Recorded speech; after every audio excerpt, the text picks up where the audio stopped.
अमित अपनी माँ के साथ दिल्ली के पटेल नगर वाले मकान में था कि इतने में उसका फोन बजता है। सामने फोन पर प्राची है। अमित कुछ कह पाता उससे पहले उसकी भावमिंगा बंद होने लगती है। उसके हाथ कांपने लगते हैं, चेहरे का रंग पीला पड़ जाता है। वह घबराकर अपनी माँ की तरफ देखकर कहता है, चिंकू कौन है माँ? किसकी बात कर रही है प्राची दी? बेटे के चेहरे की उड़ी रंगत देख सुलक्षण घबरा गई। बिस्तर से उठते ही बेचैन होकर वह बोली, अरे तेरा बेटा ही तो है चिंकू, और किसी चिंकू को तो मैं जानता नहीं। क्या हुआ? क्या कहा प्राची ने चिंकू के बारे में? कुछ तो बता। माँ वहां नहीं रहा, मेरा बच्चा चिंकू चला गया। कहाँ? कहकर अमित बच्चों की तरह रोने लगा। क्या हुआ उसे? ला मेरा फोन दे। शायद प्राची किसी और से बात करना चाह रही थी, वो तेरा नंबर मिल गया। मैं समता का नंबर लगा लेती हूँ, बहू से ही पूछ लेती हूँ इस फोन के बारे में। जरूर कुछ गड़बड़ हुई है, हो सकता है तुझे सुनने में कुछ गलती हुई हो। सुलक्षण लगातार बोले जा रही थी। टेबल से अपना मोबाइल उठाकर उसने अपनी बहू समता का नंबर मिला लिया। मोबाइल समता के जीजा जी ने उठाया। सुलक्षण के कान जो नहीं सुनने चाह रहे थे वही सुनना पड़ा। सचमुच अमित का 2 वर्षीय बेटा चिंकू इस दुनिया को छोड़कर जा चुका था। पिछले सप्ताह ही तो समता अपनी बहन प्राची के घर लखनऊ गई थी।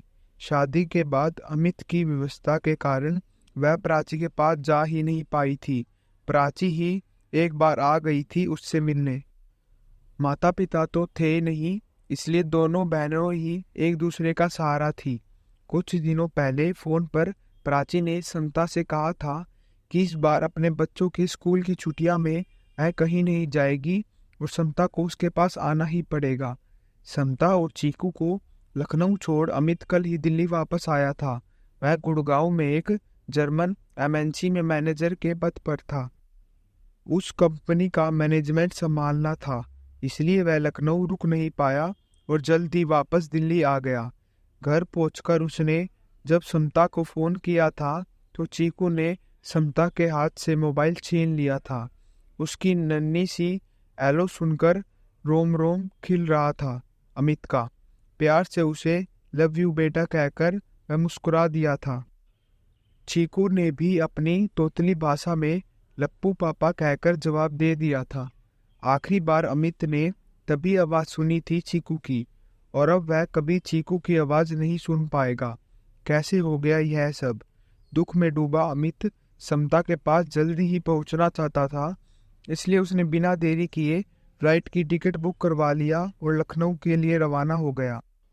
अगले दिन ही वह समता को लेकर घर आ गया।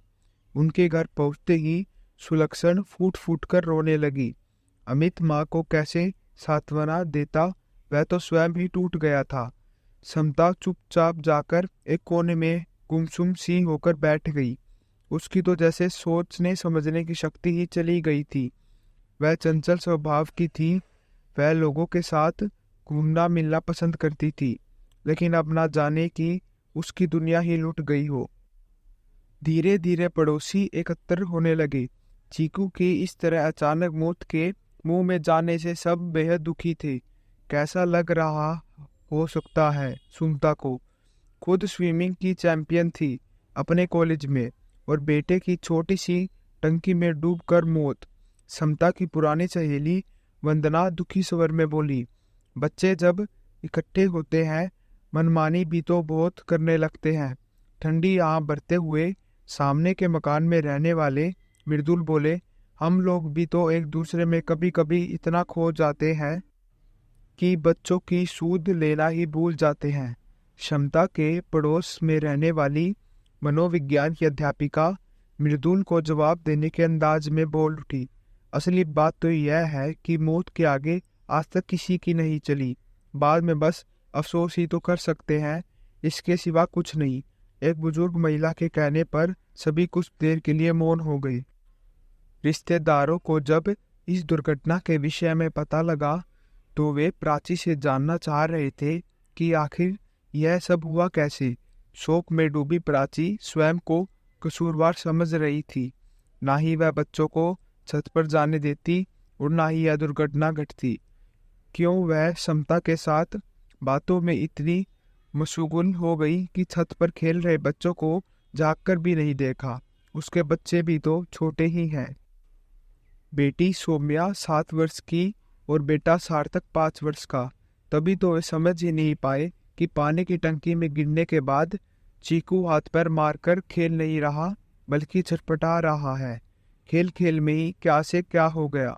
छत के फर्श पर रखी पानी की टंकी का ढक्कन खोल प्राची के बच्चे उसमें हाथ डालकर मस्ती कर रहे थे। चिंकू ने भी उनकी नकल करनी चाहिए, किंतु वह छोटा था और जब उचक कर उसमें पानी में दोनों हाथ डालने की कोशिश की तो उसका संतुलन बिगड़ गया और अपने को संभाल ना पाने के कारण टंकी में ही गिर गया। प्राची और समता के तब होश उड़ गए थे जब सौम्या ने नीचे आकर कहा था, चिंकू बहुत देर पानी में है, आप निकलो बाहर। बेतहास दौड़ते हुए वे दोनों छत पर पहुंची, पर तब तक देर हो चुकी थी। अपनी बहन समता के दुख में दुखी प्राची के पास आंसू के सिवा कुछ नहीं था। पड़ोसी और रिश्तेदारों का अमित के घर आना जाना लगातार जारी था। सबकी नम आंखें हृदय का दुख व्यक्त कर पा रही थी। मन को हल्का करने के लिए एक दूसरे से बात भी कर रहे थे वे। जब कोई पास जाकर उससे बात करना शुरू करता तो वह अपना चेहरा दूसरी ओर मोड़ लेती। ना आंखों में आंसू थे और ना ही चेहरे पर कोई भाव। चिंकू का नाम सुनते ही वह कानों पर हाथ रख लेती और सबकी बातों को अनसुना कर देती थी। सबकी यही राय थी कि समता को रोना चाहिए ताकि उसका मन हल्का हो पाए और वह भी सबके साथ अपना दुख साझा कर पाए। पर समता तो भावहीन चेहरा लिए एक टक शून्य में ताकती रहती थी। समता की मानसिक स्थिति को देखते हुए अमित ने मनोचिकित्सक से सलाह ली। मनोचिकित्सक ने बताया कि ऐसे समय में कई बार व्यक्ति की चेतना दुख को स्वीकार नहीं करना चाहती, किंतु अवचेतन मन जानता है कि कुछ बुरा घट चुका है, सो व्यक्ति का मस्तिष्क कुछ भी सोचना नहीं चाहता। समता के विषय में उसने कहा कि यदि कुछ और दिनों तक उसका यही हालत रही तो उसके दिमाग के सोचने समझने की शक्ति हमेशा के लिए खत्म हो सकती है। चिकित्सक ने सलाह दी कि समता को चीकू के कपड़े दिखाकर रुलाने का प्रयास करना चाहिए। डॉक्टर की सलाह अनुसार अमित ने समता को चीकू के कपड़े, खिलौने और फोटो दिखाई। चीकू के विषय में जानबूझकर बातें भी करने लगा वह। सुलक्षणा ने भी चीकू की शैतानियों की किस्से समता को याद दिलाए और उन शैतानियों का नतीजा ही चीकू की मौत का कारण बना। कहकर रुलाना भी चाहा पर समता पर किसी प्रकार का असर होते दिखाई नहीं दिया। सुलक्षणा ने अमित को सलाह दी कि वे सब साथ में अपने गांव चलते हैं। वहां जाकर कुछ दिन इस वातावरण से दूर होने पर समता शायद सब कुछ नए सिरे से सोचने लगे और चीकू की अनुपस्थिति खलने लगी उसे। संभव है फिर उसके मन का गुबार आंसुओं में निकल जाए। माँ की बात मान अमित समता और सुलक्षणा के साथ कुछ दिनों के लिए गांव चला गया। उत्तर प्रदेश की बाराबंकी के नज़दीक ही गांव में उनका बड़ा सा पुश्तैनी मकान था। पास ही आम के बगीचे भी थे। उन सब की देखभाल रंजीत किया करता था। रंजीत बचपन से ही उनके परिवार के साथ जुड़ा हुआ था। यो तो उसकी उम्र 40 वर्ष के ऊपर थी, पर परिवार के नाम पर पत्नी रज्जो और 4 वर्षीय इकलौता बेटा सूरज ही थे। सूरज को उसने पास के स्कूल में दाखिल करवा दिया था। विवाह के लगभग 20 वर्ष बाद सूरज का जन्म हुआ था। रज्जो और रंजीत चाहते थे कि उनकी आंखों का तारा सूरज खूब पढ़े लिखे और बड़ा होकर कोई अच्छी नौकरी करे। अमित का परिवार गांव आ रहा है, यह सुनकर रंजीत ने उनके आने की तैयारी शुरू कर दी। घर खूब साफ सुथरा कर बाजार जाकर जरूरी सामान ले आया। चिंकू के विषय में जानकर वह भी बेहद दुखी था। गांव पहुंचकर अमित और सुलक्षणा का मन तो कुछ हल्का हुआ, पर समता की भावनाशक्ता वहां भी कम नहीं हुई। अमित उसे इधर उधर लेकर जाता। सुलक्षणा भी गांव की पुरानी बातें बताकर उसका ध्यान दूसरी ओर लगाने का प्रयास करती, पर समता तो जैसे जड़ हो गई थी। ना कहीं वह ठीक से खाता पीती और ना ही ज्यादा कुछ बोलती थी। उस दिन अमित सुलक्षणा के साथ घर के नजदीक बने तालाब के किनारे टहल रहा था। समता घास पर चुपचाप बैठी थी।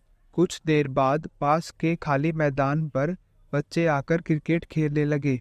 उनके पास जो गेंद थी वह प्लास्टिक की थी, इसलिए अमित ने समता को वहां से हटाना आवश्यक नहीं समझा। बच्चे गेंद पर तेजी से बल्ला मार उसे दूर फेंकने का प्रयास कर रहे थे, ताकि गेंद दूर तक जाए और उन्हें अधिक से अधिक रन बनाने का अवसर मिले। उन बच्चों की टोली में एक छोटा सा बच्चा हर बार फुर्ती से जाकर गेंद लेकर आ रहा था। छोटा होने के कारण बच्चों ने उसे बैटिंग या बॉलिंग ना देकर फेंकी हुई गेंद वापस लाकर देने का काम सौंपा हुआ था। इस बार एक बच्चे ने कुछ ज्यादा ही तेजी से बल्ला चला दिया और गेंद तीव्र गति से लुढ़कने लगी। छोटा बच्चा भागता हुआ गेंद को पकड़ने की कोशिश करता रहा, पर गेंद तो खूब तेजी से लुढ़कती हुई तालाब में गिरकर ही रुकी। प्लास्टिक की होने के कारण वह गेंद पानी में तैरने लगी। गेंद तालाब से निकलने के लिए उस बच्चे ने जमीन पर पड़ी पेड़ की पतली से टहनी उठाई और गेंद को टहनी से खिसकाकर करीब लाने की कोशिश करने लगा। पेड़ की डंडी गेंद तक तो पहुंच रही थी, पर इतनी बड़ी नहीं थी कि गेंद को आगे की ओर धकेल पाए। इधर बच्चा कोशिश कर रहा था, उधर साथी जल्दी जल्दी का शोर मचाए हुए थे। गेंद को तेजी से आगे की ओर धकेलने के लिए उस पर डंडी मारते हुए अचानक ही वह बच्चा तालाब में गिर गया। इससे पहले कि वह खेल रहे बच्चे कुछ समझ पाते, समता तेजी से दौड़ती हुई वहां पहुंची और तालाब में कूद पड़ी। बच्चे को झटपे से पकड़कर उसने गोदी में उठा लिया। अमित और सुलक्षणा दूर से यह दृश्य देख रहे थे। अमित भी भागता हुआ वहां पहुंच गया और तालाब के किनारे बैठकर बच्चे को अपनी गोद में ले लिया। बच्चे को शीघ्र ही उसने अपने घुटने पर पेट के बल लेटा दिया, ताकि थोड़ा सा पानी भी अंदर गया हो तो बाहर निकल सके। तब तक सभी बच्चे चिल्लाते हुए वहां पहुंच गए। शोर सुनकर आसपास के घरों से भी लोग वहां इकट्ठे होने लगे। तालाब से बाहर निकलते ही समता अमित के पास आई और उस बच्चे को सकुशल देखकर अपने गला लगाकर फूट फूट कर रोने लगी। तभी भीड़ को चीरता हुआ रंजीत वहां पहुंच गया। अपने बेटे सूरज के मौत के मुंह से निकला हुआ देख उसकी जान में जान आई। गदगद होकर वह समता से बोला, आज आपने नया जीवन दिया है मेरे बच्चे को। कितने सालों बाद सनातन का मुंह देखा था। अगर आज इसे कुछ हो जाता तो आपका एहसान तो मैं इस जीवन में कभी नहीं चुका पाऊंगा। भाव भोर समता बोली, एहसान कैसा भैया? मुझे तो लग रहा है जैसे मैंने अपने चीकू को बचा लिया हो। और सूरज को गले लगाकर समता फिर से रोने लगी। घर वापस आते हुए सूरज का हाथ थामे वह उससे बात कर रही थी। समता में आए इस परिवर्तन से अमित और सुलक्षणा बेहद खुश थे। कुछ दिन गांव में गुजरने के बाद वे तीनों वापस दिल्ली लौट आए। घर वापस आकर समता नया जीवन जीने को तैयार थी। अनजाने में ही उसे यह एहसास हो गया था कि जिंदगी में गम और खुशी दोनों को ही गले लगाना पड़ता है। उसके अवचेतन मन ने उसे समझा ही दिया था कि सुख और दुख के ताना बाने को गूंथ कर ही जिंदगी की बुनाई होती है।